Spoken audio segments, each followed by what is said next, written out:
What if I told you that you're ready to commit to yourself? What if I told you that you are worthy, you are enough, you are wanted, you are needed, you are valuable, and you matter? And I know that when we grow up in circumstances where our needs are not being met, especially our emotional needs, where we might be abused, or where our parents, our family are not committing to us in the way that we want, and they prioritize other people and things over us, and they make plans with us and then they cancel, or they don't even cancel, it's a no call, no show type of situation, and we're left feeling devastated, distraught, disappointed, angry.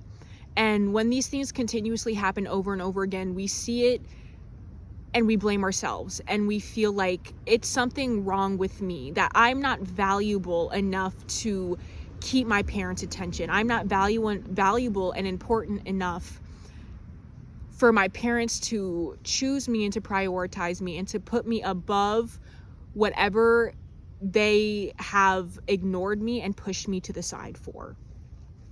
And this can really have us growing up feeling and believing that we're not worth it, that we're not valuable. And this can really affect our ability to show up and to commit to ourselves in our own lives. And there is an umbrella of reasons why we might struggle to commit to ourselves or stay committed to a goal or a change that we want to make. But just upon my own reflection and sitting with these own beliefs that I have, and just the pain and the feelings around being ignored, not being prioritized, and just feeling like an afterthought and a second choice in my relationship with my parents and even just other family, and just how this has also been reflected back to me in romantic dynamics. And we feel like we need to compensate because we don't feel valuable, because we don't feel enough. And we feel like we need to be chosen, we need to be seen in order to feel valuable, in order to feel important.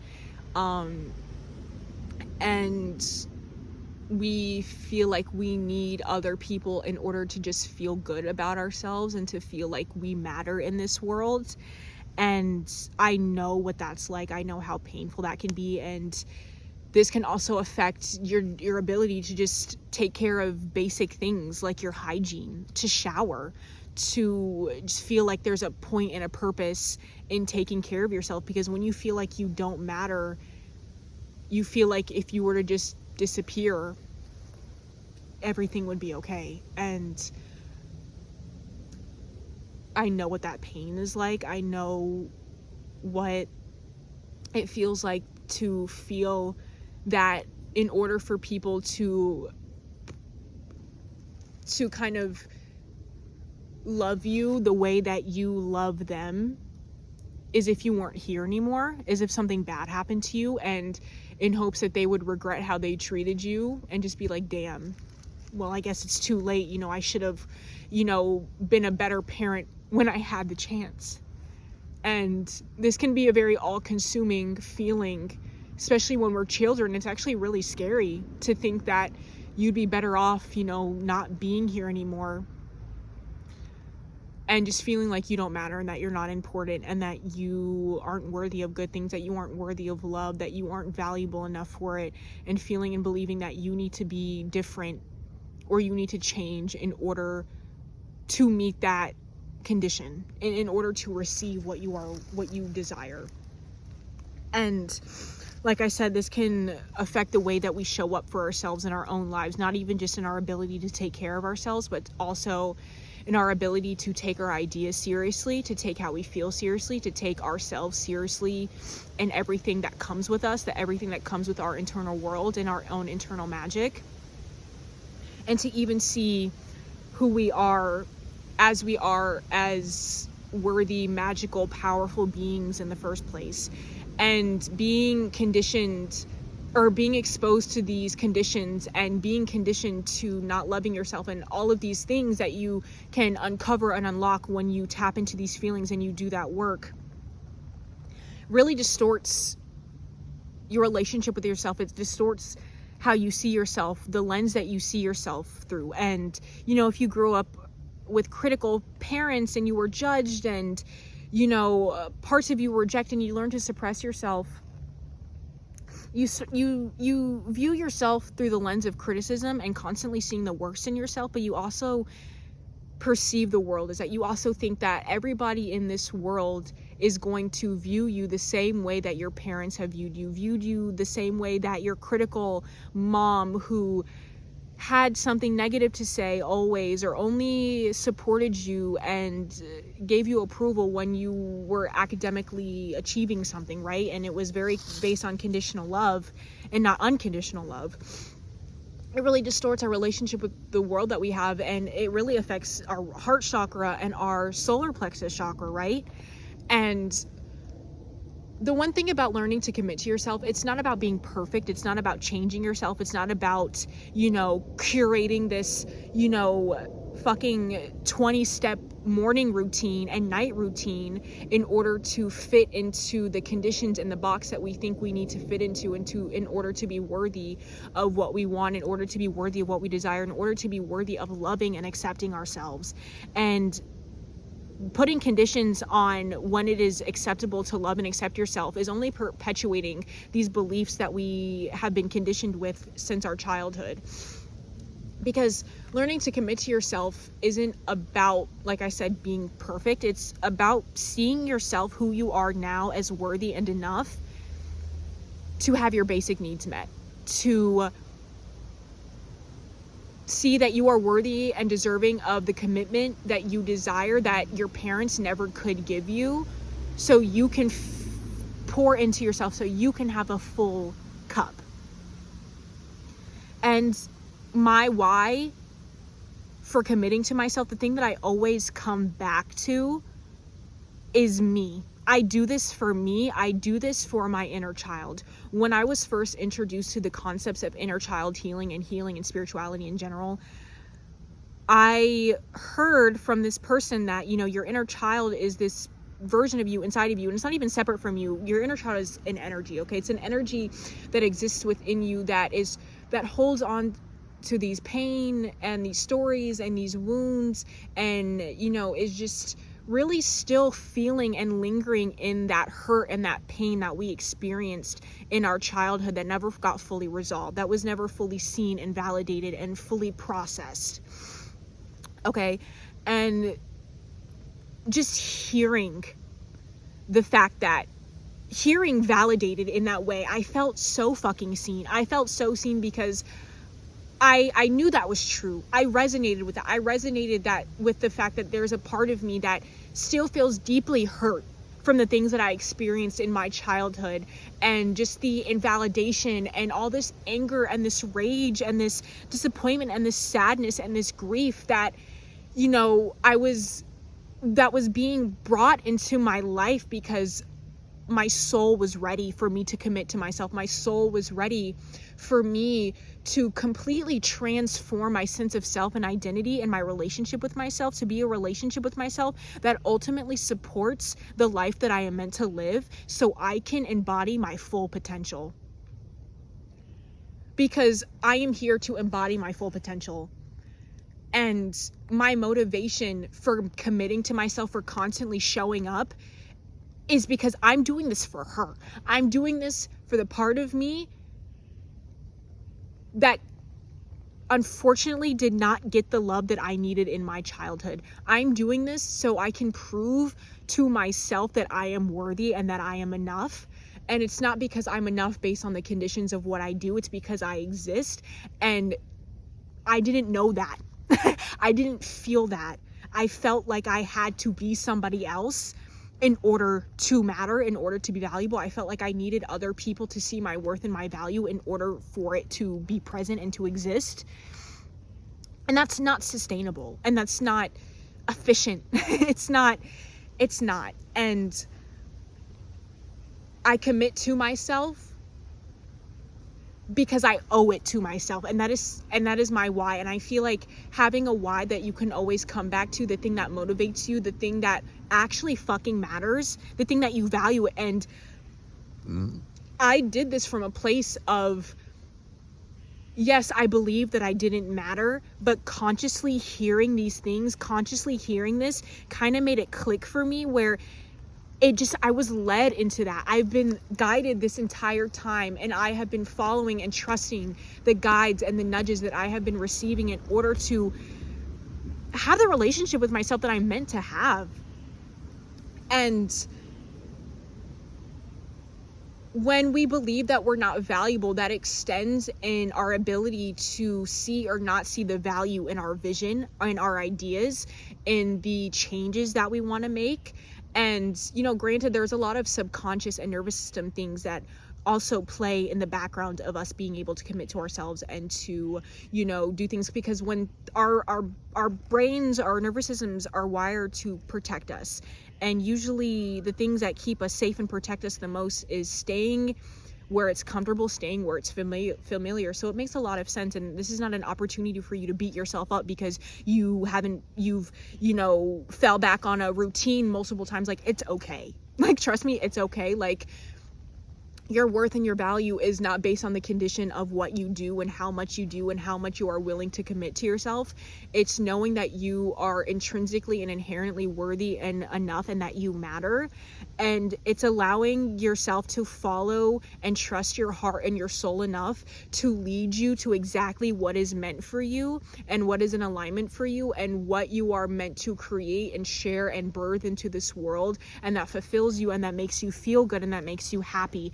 And the thing that I have found the most useful and valuable in this process is action. You have to show yourself something different. You have to do something different in order to prove and to show yourself this, in order to create new neural pathways, right? Because these neural pathways that are rooted in abandoning ourselves and not taking ourselves seriously and constantly putting ourselves and our ideas and the life that we want to live on the back burner is already so strong in our bodies, is already so strong in our brains. Those pathways are already so strong and have been, continuously strengthened for a lot of our lives, right? And our relationships with our parents are the first relationships or the first examples of love and what commitment is and what communication is and looks like, and the dynamics that we have in our families and with our parents and just in our lives in our early childhood. Even if you weren't taken care of by your parents, right? If you were taken care of by just your caregivers, your neighbors, it doesn't fucking matter. Whatever dynamic, whatever they operate from, that is your first example of whatever love communication looks like. So that is what you are going to be shown, and that's what you are going to be conditioned with. And so if your parents also struggle to commit to themselves, if they also, have the intention to maybe quit a habit and they don't follow through with that, while, this is not an opportunity to shame them or to whatever, but that also reflects into our lives, and it shows us what commitment looks like, and shows us, how other people take themselves seriously. And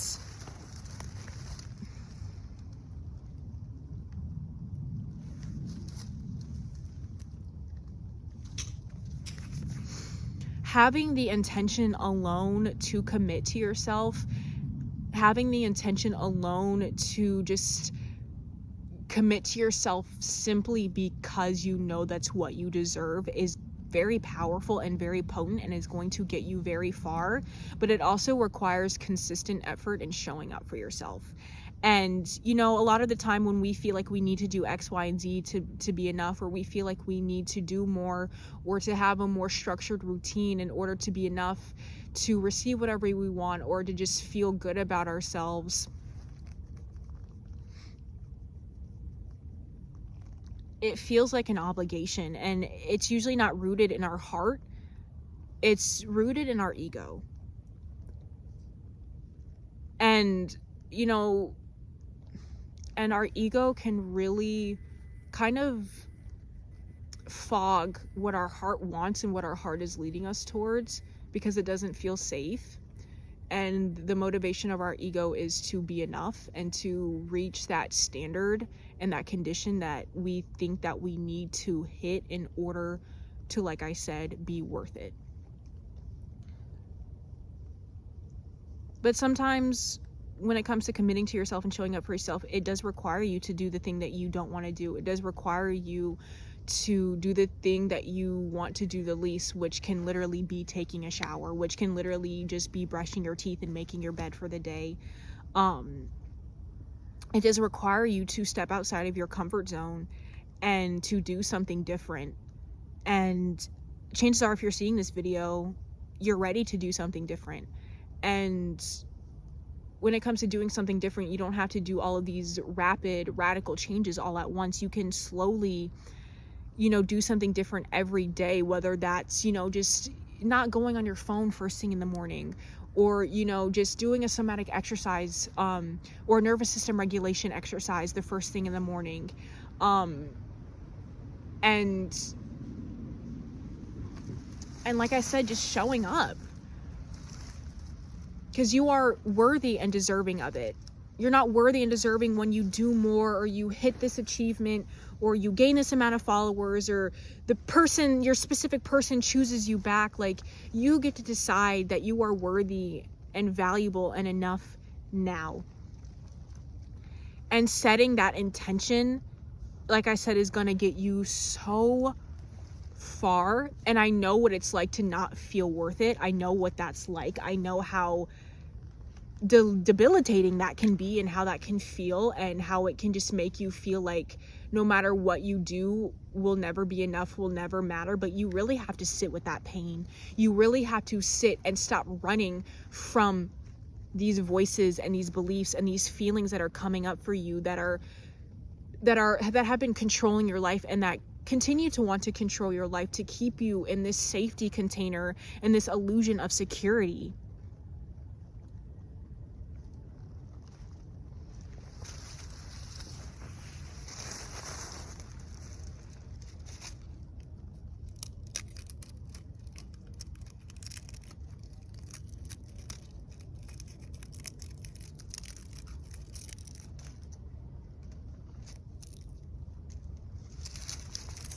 And you don't even...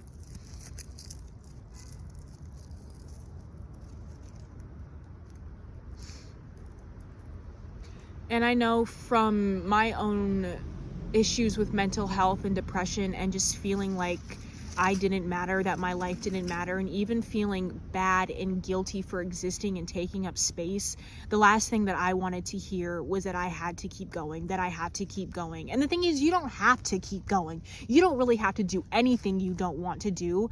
But at the end of the day, continuing to not do things just because you don't want to do them, is going to have an effect. Like, you might not see it now, but in the long run, you're going to see the effects of that.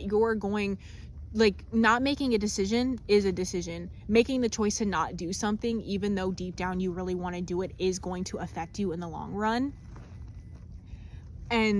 But with that being said, like I was saying, I know from that place, and even now, there are things that I don't want to hear, that I'm not ready to hear, that I wasn't ready to hear, that I didn't want to hear, in those places, in those mindsets, and that's okay. But just because we're not ready or we don't want to hear it doesn't make it any less true.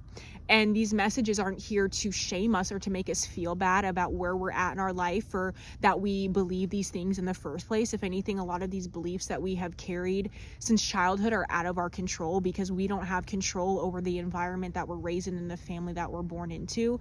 But it is our job and our responsibility to transform our relationship with ourselves. If you do desire to have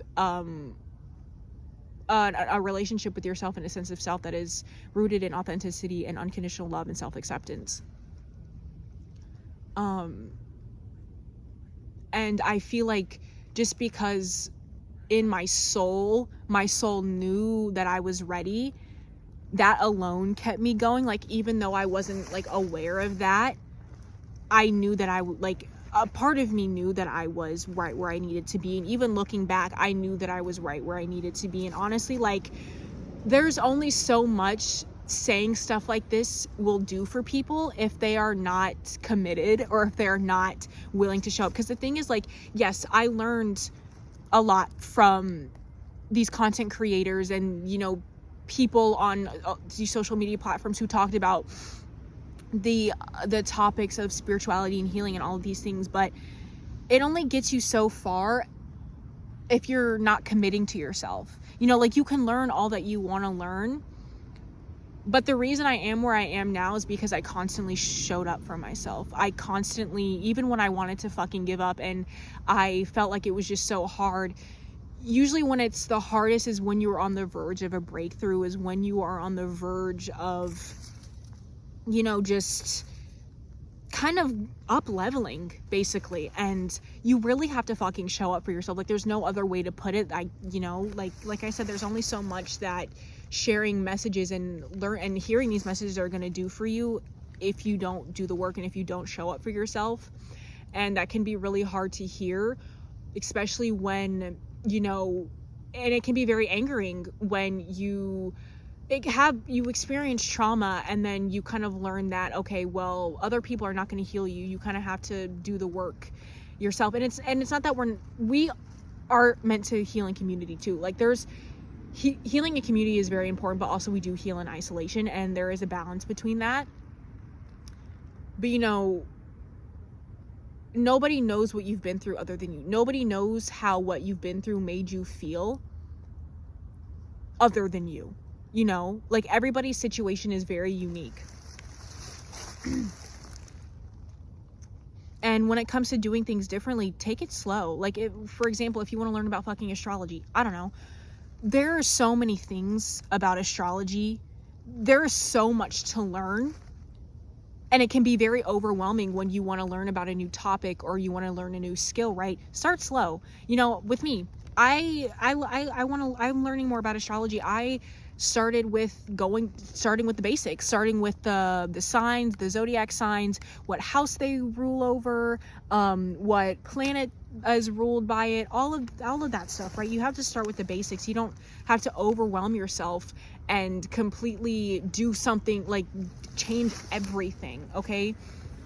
Because changing everything all at once is going to further dysregulate you, and it's not complicated. It doesn't have to be complicated, and I feel like that can get lost in translation when we are talking about doing things differently and talking about, like, topics like this in general. It can get lost in translation that we have to change everything all at once, or we have to do all of these new things all at once, and it's not about that. It's not like that. But your intention and your focus is very powerful and very potent, and having directed action towards something is going to help you do what you need to do and teach yourself that there is a new way. Because you are worth what you want. And sometimes you have to kind of sit with why you feel like you're not worth it, why you feel like you're not valuable. You have to ask yourself, what do you think is wrong with you? And I get that we can be afraid of asking ourselves this, because it's like, we don't want to admit out loud that we think there's something wrong with us, because we live in a society it's very, like, fake niceties. We live in a society where it's like, oh, if you say that you hate yourself, then people are going to look at you funny. But a lot of people fucking hate themselves. A lot of people are depressed. A lot of people are struggling. But it's like, admitting that in society is a sign of weakness, but anything, it's a sign of strength, because at least you are willing to face yourself and admit to yourself some uncomfortable truths that have been controlling your life. And you can't really change what you don't know, what you're not willing to sit with and face. And it is so important that we sit with these parts of ourselves that have been wounded, that feel like we're not good enough, that feel like we're not worthy. And we have to ask it, what is it telling us? Where do you feel this in your body? What does this want you to know? And process and sit with that pain of not being prioritized by your parents. Sit with that pain of not being chosen by your parents. Sit with that pain of being abandoned and rejected in your life. Sit with it. It's not there to further make you feel like you don't matter. It's here to talk to you. It's here so you can further deepen your relationship with yourself. It's not about even honestly making all of these changes. Like, changes are going to be made, and the right changes for you that are in alignment with you are going to become clearer when you are willing to stop running from yourself and face yourself, and you commit to yourself because you're worthy of commitment. You're commit to yourself not for some grand outcome of a manifestation. You commit to yourself because you're doing this for you, because you care about your quality of life. You care about your relationship with yourself. You care about your inner child. You care about your happiness. You care about feeling good. And you fucking choose that. Y'all, I thought a bug was on me. But I think I'm gonna end the video here. The sun is setting. Look at this beautiful view though. I love being outside. But that is the video. Go follow me on my other socials. Vivacious Embrace on TikTok, Instagram, all the socials. You already know the fucking vibes. Okay? I love you guys. And I will see you next video. I hope you guys have a great November. Or just have a great time till my next video. Damn. Wait.